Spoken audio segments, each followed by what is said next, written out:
Math और math ये दोनों सब्जेक्ट आपको डुबा डालेगा। ये दोनों सब्जेक्ट आपको डुबा डालेगा। कब? जब आप इसे सीरियस होकर के नहीं पढ़ेंगे तो। अक्सर बच्चे इसी में फेल करता है। हिंदी में भी पास हो जाएगा, साइंस में भी पास हो जाएगा, सोशल साइंस में भी पास हो जाएगा, लेकिन इस दोनों में फंस जाएगा। हेलो दोस्तों, मैं रोशन स्वागत करता हूं आप लोगों को हमारी इस यूट्यूब वीडियो रोशन सर मैथ स्पेशलिस्ट में। आज हम बहुत दिनों के बाद आप लोगों के सामने आए हैं। कुछ प्रॉब्लम्स थी तो नई सेशन की शुरुआत करने जा रहे हैं हम, और आप सभी लोग तैयार होंगे, मुझे पूरा उम्मीद है। इस वीडियो में हम मैथ के कुछ सिलेबस के बारे में जानने वाले हैं, और हमारा जंग होने वाला है 1 साल बाद, मतलब 2025 में। तो उससे पहले हमारा जो हथियार है, मतलब हमारे जो सब्जेक्ट्स हैं, उसके बारे में जान लेना बहुत ज़रूरी है। तो आज हम बताएंगे आपको मैथ के सिलेबस के बारे में, एग्ज़ाम पैटर्न के बारे में, हमें कौन कौन से बुक पढ़ने हैं, कितने कॉपीज बनाने हैं, सारे चीज़ पे आज हम डिस्कस करेंगे। सबसे पहले हम जानते हैं कि हमें कौन से बुक पढ़ना है, हम आपको कौन से बुक पढ़ाएंगे, चलिए देखते हैं। तो सबसे पहले हम समझते हैं कि कौन सा बुक हमें पढ़ना है, हम आपको कौन सा बुक पढ़ाएंगे। तो हम जो पढ़ेंगे वो NCERT ये बुक हम पढ़ेंगे, NCERT बुक हम पढ़ेंगे, ठीक। उसके बाद आपको क्या लेना है, एक NCERT बुक लेना है। उसके बाद एक आपको क्वेश्चन बैंक लेना है। क्या लेना है? क्वेश्चन बैंक लेना है। पहला NCERT बुक, दूसरा क्वेश्चन बैंक, तीसरा आपको क्या लेना है? प्रैक्टिस सेट भी बनाना है। अभी नहीं, अंतिम में क्या? प्रैक्टिस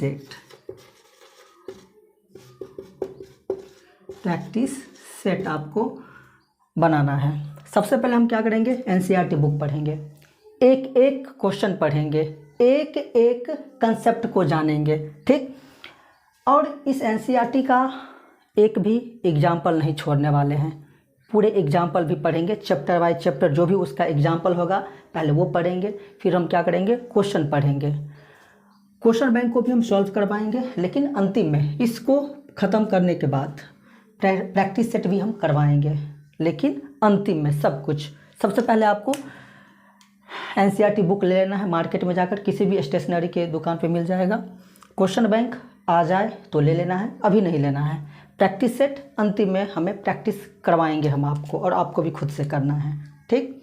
चलिए, तो आपको समझ में आ गया कि हम क्या करेंगे। इस 3 बुक हमें लेना है, ठीक, मैथ के लिए। अब हम जानते हैं कि हमारे जो NCERT जो बुक है उसमें कितने चैप्टर हैं, चैप्टर कितने हैं, हम कितने चैप्टर पढ़ेंगे, आपको पता है? कमेंट कीजिएगा। चलिए, अब हम समझते हैं कि चैप्टर्स कितने हैं। अगर हम चैप्टर की बात करें, हमारे NCERT बुक में 10th क्लास में कितने चैप्टर हैं, तो टोटल 15 चैप्टर हैं। कितने? 15 चैप्टर हैं। चैप्टर की बात अगर करें, चैप्टर जो है वो 15 है। कितने? 15। सबसे पहले बात करते हैं, पहला चैप्टर आपका कौन सा होगा? तो वास्तविक संख्या। क्या? वास्तविक संख्या। दूसरा चैप्टर होगा आपका बहुपद। क्या होगा? बहुपद। अगर हम तीसरे की बात अगर करें तो तीसरा होगा 2 चरों वाले रैखिक समीकरण युग्म, ठीक। चौथा चैप्टर है हमारा द्विघात समीकरण। क्या है? द्विघात समीकरण। पांचवा चैप्टर समांतर श्रेणी, ये 5वां चैप्टर है। छठा चैप्टर हमारा हो जाएगा त्रिभुज। 7वां चैप्टर होगा निर्देशांक ज्यामिति। क्या होगा? निर्देशांक ज्यामिति, है ना। 8वां चैप्टर होगा त्रिकोणमिति का परिचय। त्रिकोणमिति का परिचय। 9वां होगा त्रिकोणमिति के कुछ अनुप्रयोग। 10वां हो जाएगा हमारा वृत्त। क्या होगा? वृत्त। 11 हो जाएगा रचनाएं, रचना हम पढ़ेंगे। 12 होगा वृत्तों से संबंधित क्षेत्रफल। 13 नंबर जो क्वेश्चन है, 13 नंबर चैप्टर जो है वो हो जाएगा पृष्ठीय क्षेत्रफल और आयतन। 14 हो जाएगा सांख्यिकी, क्या हो जाएगा? सांख्यिकी। 15 हो जाएगा प्रायिकता, क्या होगा? प्रायिकता। तो टोटल हमारे पास कितने हैं? 15 चैप्टर हैं टोटल, जो कि हम पढ़ेंगे। उसके बाद देखा जाए अगर तो बहुत ही इजी होने वाला है, क्योंकि बहुत सारे ऐसे चैप्टर्स हैं जो हम 9th क्लास में पढ़ चुके हैं अच्छे से, जिसमें हम 9th में क्या पढ़े हुए थे? संख्या पद्धति। उसी से रिलेटेड है क्या? वास्तविक संख्या। तो ये हमें पहले ही पढ़ चुके हैं 9th क्लास में ही, इसमें थोड़ा सा डिटेल में है। बहुपद भी हम पढ़ चुके हैं 9th क्लास में, आपको पता होगा। दूसरा चैप्टर ही है बहुपद। 2 चरों वाले रैखिक समीकरण पढ़े हैं। क्या पढ़े हैं? समीकरण, मतलब एक समीकरण के बारे में हम पढ़े हैं 9th क्लास में। इसमें क्या? युग्म। युग्म का मतलब होता है जोड़ा। 10th क्लास में 2 समीकरण के बारे में हम पढ़ेंगे, 9th में 1 पढ़े थे। इक्वल है, कोई अंतर नहीं है दोनों में। द्विघात समीकरण हम पढ़ चुके हैं 9th क्लास में। उसके बाद समांतर श्रेणी, ये जो है ये समांतर श्रेणी ये न्यू है हमारे लिए, आज तक नहीं पढ़े हैं हम, 1 से लेकर 9 तक कभी नहीं पढ़े हैं। त्रिभुज 6ठा चैप्टर 9th में भी है और इसमें भी है। निर्देशांक ज्यामिति ये भी हमारे 9th क्लास का ये चैप्टर है, आपको पता होगा। ये भी हमारे लिए क्या है? तो नया है हमारे लिए। क्या है? नया है। उसके बाद ये हाइट एंड डिस्टेंस, त्रिकोणमिति कुछ अनुप्रयोग, ये दोनों कनेक्टेड हैं। ये दोनों क्या है? कनेक्टेड है, देखा जाए तो बहुत हद तक। तो कह सकते हैं कि ये भी हमारे लिए न्यू ही है। ये भी न्यू है हमारे लिए। ये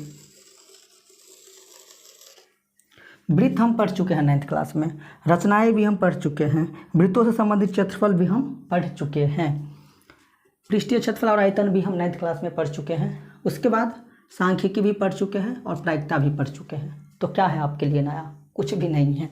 केवल 1, 2, 3, केवल हमारे पास 3 ऐसे चैप्टर हैं जो न्यू है। बाकी चीज़ हम बहुत पहले से जानते हैं, बस थोड़ा सा डिटेल में जानना है। आपको नया लगेगा ही नहीं कुछ भी, बहुत ईजी है, बहुत मज़ा आने वाला है। तो आप समझ गए कि टोटल हमारे पास 15 चैप्टर हैं और 3 न्यू चैप्टर हैं जो कि पढ़ेंगे 10th क्लास में। बाकी सब भी पढ़ेंगे, ऐसा नहीं है कि हम बाकी नहीं पढ़ेंगे। चलिए अब हम समझेंगे कि हमारे लिए इम्पोर्टेंट चैप्टर क्या है। उस 15 चैप्टर में इम्पोर्टेंट चैप्टर क्या क्या है, कि उस इम्पोर्टेंट चैप्टर को हमारे अकॉर्डिंग 5 ऐसे इम्पोर्टेंट चैप्टर हैं जिसको आप पढ़ करके 60 से 70 नंबर ला सकते हैं। कौन कौन सा है? सबसे पहले समझते हैं इम्पोर्टेंट चैप्टर।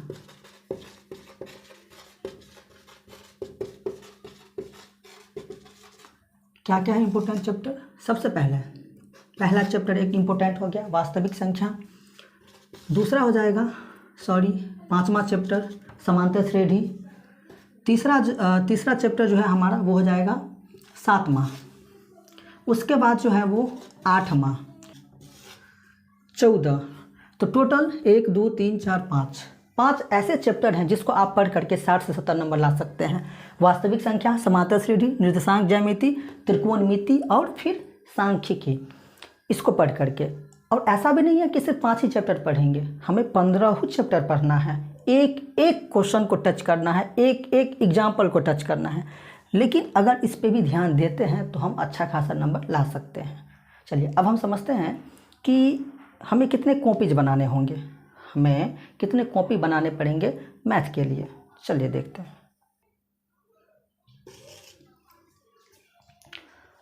हमें टोटल 3 कॉपी बनाने होंगे। कितने? 3 कॉपी। सबसे पहला क्लास में पढ़ेंगे, उसके लिए एक कॉपी बनाना होगा आपको, जो कि आप क्लास जब आप मोबाइल से आप जब पढ़ेंगे तो आपको वो कॉपी बनाना होगा जब मैं पढ़ाऊँगा आपको। दूसरा आपका जो है वो रिवीजन कॉपी,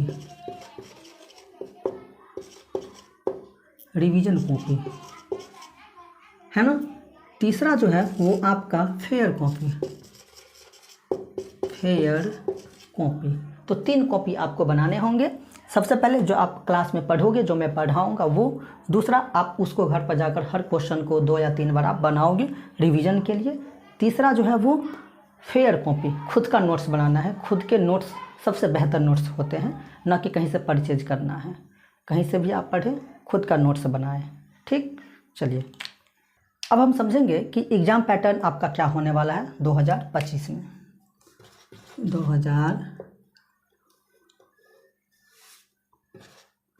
2025 में जो है वो एग्ज़ाम पैटर्न क्या होने वाला है।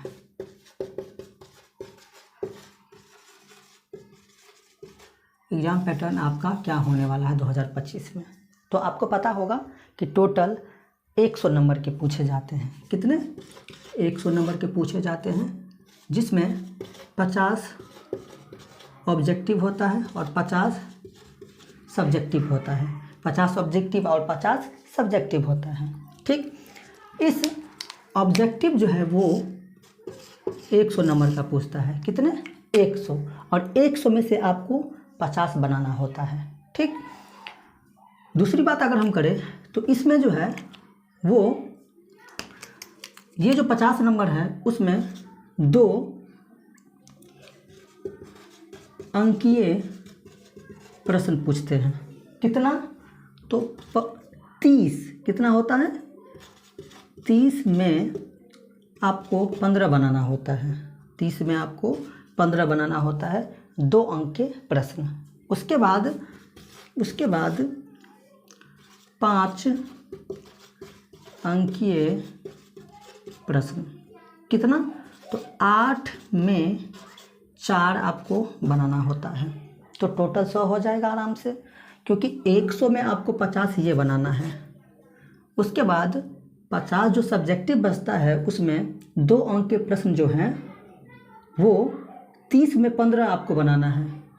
ठीक, तो 15 को अगर 2 से गुना कर देते कितना हो जाएगा? 30। 5 अंक के प्रश्न जो है वो 8 पूछता है, जिसमें से 4 आपको बनाना है। 5 अंक का 4 बनाना है, तो 4 पंचे 20, तो हो गया ना 100। तो ये आपका एग्ज़ाम पैटर्न होने वाला है। अब आप समझ गए होंगे, मुझे पूरा उम्मीद है। आगे जो हम बात करने वाले हैं उसमें बिलीव होना चाहिए आपको। बिलीव सर किस पे? बिलीव पढ़ते समय आपको एक बिलीव होना चाहिए खुद पर। जिस टीचर से आप पढ़ रहे हैं उस पर, चाहे ऑफलाइन हो चाहे ऑनलाइन हो, है ना, उस पर आपको बिलीव होना चाहिए, है ना।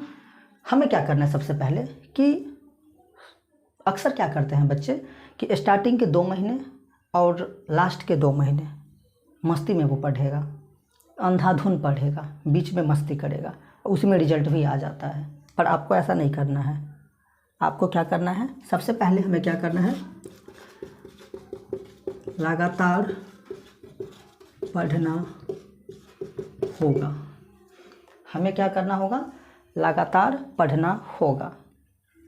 ठीक, पूरा आपको विश्वास होना चाहिए।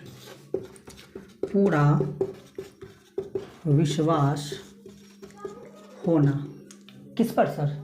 खुद पर, जिससे भी आप पढ़ रहे हैं उस पर, कि आपको विश्वास रखना होगा, तो ही जाके सब कुछ होगा।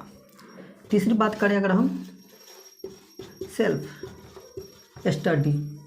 जितना आप पढ़ते हैं उससे 2 गुना आपको सेल्फ स्टडी करना होगा। सिर्फ क्लास कर लेने से, वीडियोज़ देख लेने से कुछ नहीं होने वाला आपका। सेल्फ स्टडी आपको करना ही पड़ेगा। इस बात को आप दिमाग में रख लीजिए अच्छे से। एक और बात हम करने वाले हैं आपसे कि 2 सब्जेक्ट कौन कौन से? Math and Maithili.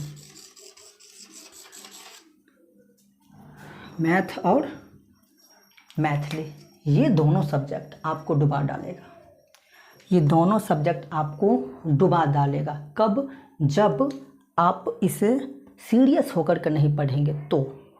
अक्सर बच्चे इसी में फेल करता है। हिंदी में भी पास हो जाएगा, साइंस में भी पास हो जाएगा, सोशल साइंस में भी पास हो जाएगा, लेकिन इस दोनों में फंस जाएगा।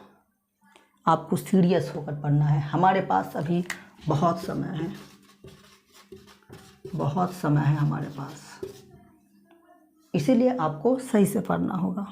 दिमाग में आएगा कि सर मैथिली, टेंशन नहीं लेना है, मैथिली में पढ़ाऊँगा। इस बार इस चैनल पे मैथिली भी होगा, बहुत ज़बरदस्त तरीक़ा से। मैथ तो होगा ही, है ना, ज़बरदस्त तरीक़ा से तोड़ डालेंगे सबको, एक एक सवाल को। तो आपको बिल्कुल भी घबराना नहीं है, डरना नहीं है। आराम से आपको क्या करना है, जिस जिस बात पे हम आज आपसे बात किए हैं उसको आपको अच्छे से समझना है, पूरे कंसंट्रेशन के साथ, और नोट भी कर लेना है आपको। ठीक, चलिए मिलते हैं नेक्स्ट वीडियो में।